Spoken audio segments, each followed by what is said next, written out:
how to make text highlighting effect in Filmora 12. So we have a news here, as you can see, from United States. So let's think that we have to highlight this section in this video. So first go to titles and choose default.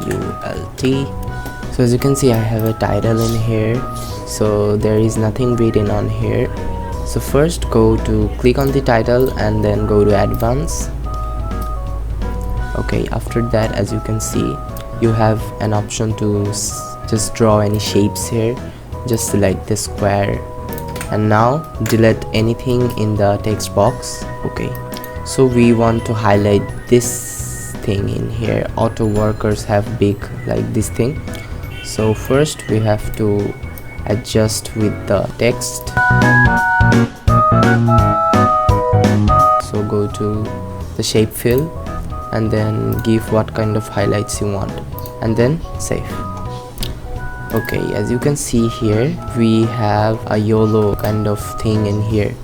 So first click on the text again and then go to video. After that, if you give it darken, it would be more like that highlighting vibe. So click on darken and as you can see, it's being highlighted.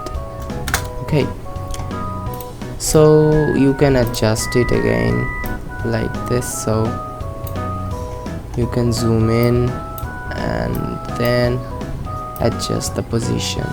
So this is how you can apply highlight effect on Filmora 12. So easy and simple. Thanks for watching.